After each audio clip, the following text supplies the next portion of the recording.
Welcome back to the Jarrett Bay Insider. As promised in the last episode, engines.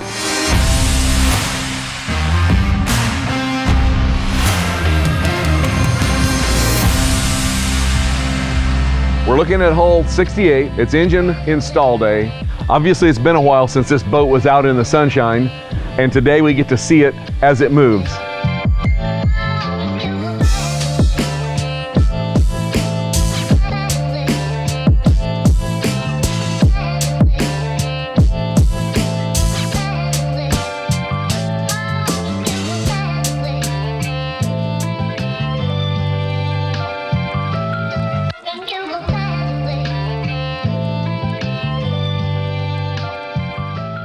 Probably one of the most complex installations we do is engines because the alignment is critical. So these engines didn't just grow here, obviously. We didn't build them into place. We built all of this structure. That was all designed in advance so that the alignment would be to this point. But one of the things that is integral to the alignment of the engines is the leveling of the boat. So we have permanent marks in the side of the hull so that we can come back and level that thing with our laser.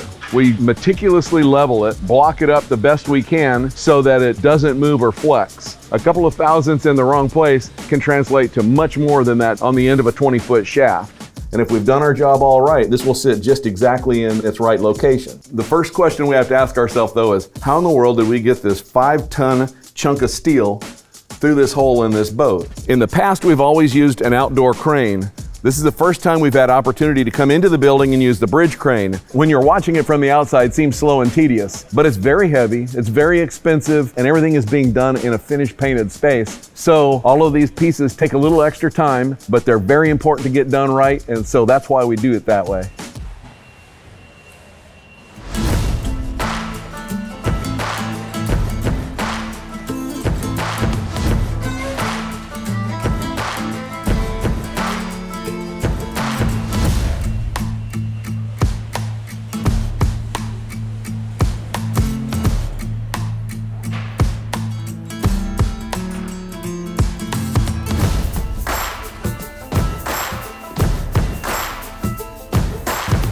But once we drop the engines in place, and we have the shafts in place, and we have the couplings on, and that's all machined together, the engines have to be aligned. Now, most people think that's a little bit magic, but all it is moving that engine around until it is in line with the shaft. The way that's accomplished is, first off, we have to take the sag out of the shaft. Everything sags when it's free suspended. This coupling is machined separately, the shaft is machined separately, and this face right here, this is the mounting plate that's on the back of the gearbox that's mounted on the back of the engine. Ultimately, those things have to be lined up until these two faces are perfectly parallel. In the end, they'll have them real close together and they'll have a feeler gauge and they'll work their way around.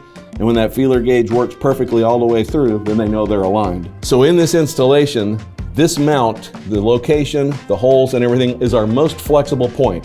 So we do this part last. We mark them, then we take the engines back out, we drill those and we tap them, and then ultimately we drop the engines back in and bolt them in and torque them in all to spec. So while we're in this building with the crane, we also install the other big iron, including the gyros, which are heavy. There's 2 of them. There'll be generators, which are heavy. There's 2 of them. You can see this generator had to drop through the hole and be shifted over to the side. It took a little doing, but they're very creative and they got it to work. The other one on the port side will drop straight in. All of that is based on our hatches being offset from our center line, and that's strategic when we have furniture sitting on top. Everything ties together in this business. So you can see we've brought our cabin into the building with the crane. We're going to pick this thing up. We're going to creep it over with the bridge crane.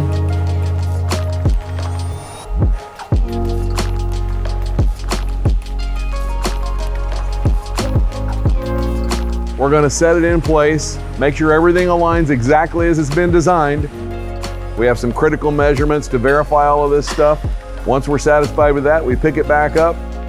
We have to do a little bit of wedging and blocking to make sure all of the glued surfaces get clamped in tight together, and then we start running fiberglass tabs. And after that, it's done. It's as simple as that. Thanks for joining us on this episode, and we'll catch you next time.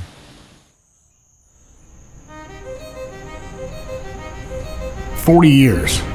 To some, that might sound like a long time. That it's enough. That the story has already been written. that our best days are behind us. Some might think heritage is something you look back on, but we think it's something you build on.